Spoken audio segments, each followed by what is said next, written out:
Good morning, everyone. It's April 18th, 2019. I'm Eric. Elites laugh as Americans revel in their enslavement while fearing each other. Max Lavo.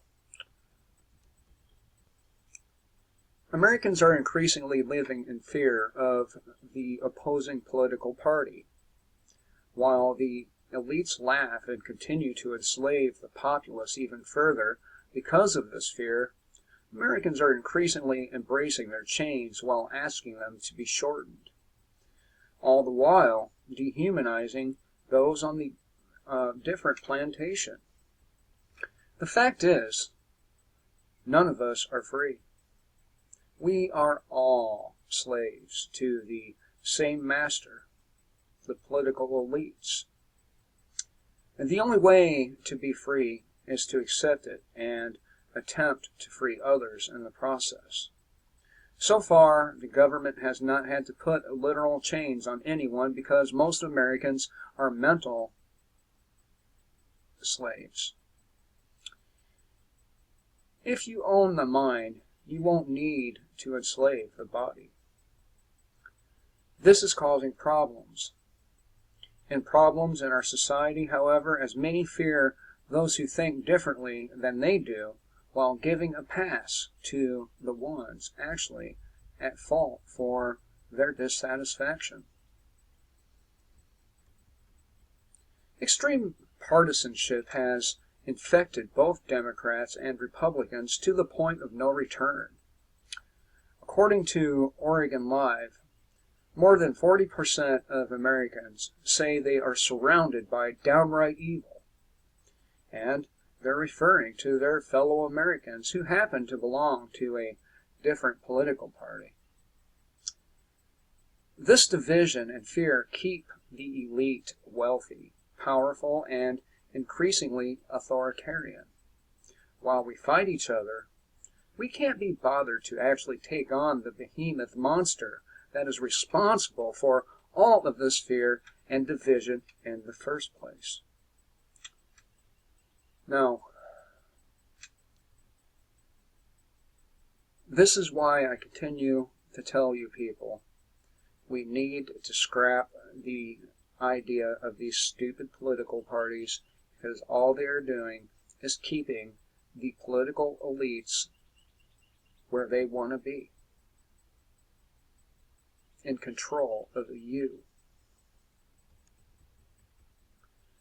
A recent academic paper by political scientists Nathan P. Calmore and Lily Ann Mason, presented at the National Area Political Science Association Conference in January, concludes that the extreme partisanship of recent decades have made millions of Americans intellectually insular and emotionally numb. As a result, these hyper-partisan, and to be clear, all of this goes for members of both major parties, feel little or no sympathy in response to deaths and injuries of political opponents. Some even show explicit support for partisan violence. And this is why I say we're heading for a major war on American soil, and it's probably going to be between Americans. It's the foreign powers coming in isn't necessarily about them invading our soil to overthrow our government. The foreign actors coming into our country would be brought here to stop the bloodshed that would be taking place. And of course, they would end up with a lot of perks as a result of doing that.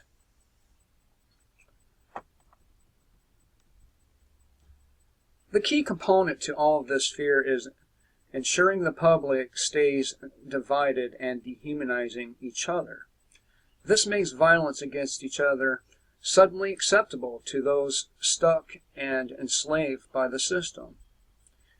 A key reason for this moral disengagement is that partisanship in the cable TV and social media age has proven exponentially good at dehumanizing one's ideological opponents. Calmore and Mason's unpublished paper found that about 1 in 5 of Americans believe that those on the other side of the partisan divide lack the traits to be considered fully human.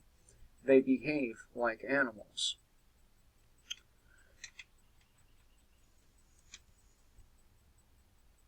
And these are all symptoms of a society that's about to go to war with itself.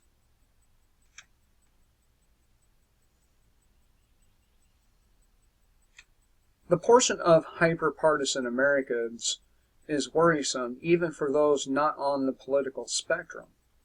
Morality no longer matters if another human being is not seen as a human being.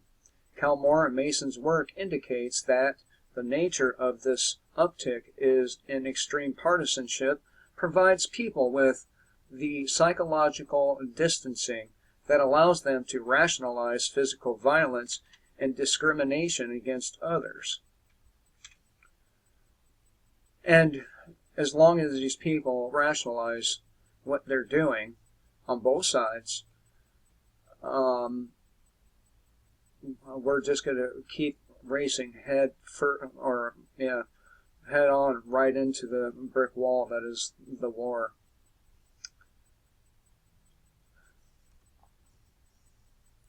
Instead of accepting that it is always morally wrong to initiate force or violence against another human being for any reason, Americans have rationalized such violence and theft as taxation or police brutality in order to justify their own political violence. This type of path is leading our society down a very dangerous path. So, again, these are all symptoms of a society that's about to erupt in war against itself. I'm not on either side of the spectrum. I don't give a shit if you think Donald Trump is a decent man. He's not. I don't give a shit if you think Hillary Clinton's a decent person. She's not. They're both fucking scum. They both need to be in prison for all the fucking crimes they've committed throughout the years. You think I'm a criminal? You people have some fucking nerve to call me a criminal when you elect criminals to the Senate, the Congress, the President, and let's see, the sheriff's departments, district attorney's offices, and so on and so forth, but you have the nerve to call me a motherfucking criminal.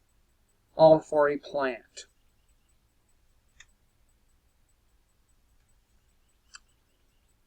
All because one side thinks I shouldn't be allowed to do this, and another side says, hey, it's your body. But I still don't take either of those sides. I don't. Because they're both wrong. We should not need permission to bear arms. We should not need permission to smoke a joint. We should not need permission to sell water. We should not need permission to do any fucking thing. We are a nation of adults, and yet we are all treated like fucking children. We need permission for everything. For marriage, for operating a business, and so on. Everything. Fishing, hunting, building on your own property. And you're going to say, with a fucking straight face, oh, I live on the freest nation in the world. No, you don't. No, you don't. There is not a single place on this planet where there are free people. We're all operating in big open prisons. And you people continue to ask for the cuffs to be tightened, the chains to be shortened, and my weapons to be confiscated, all because you believe something.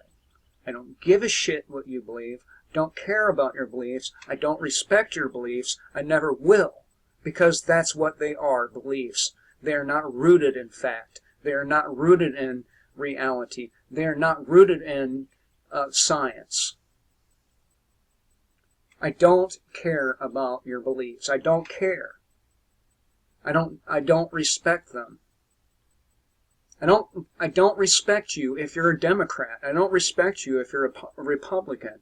If you're still on that plantation, then you are fucking stupid. Period. Till next time, kill the state before the state kills you.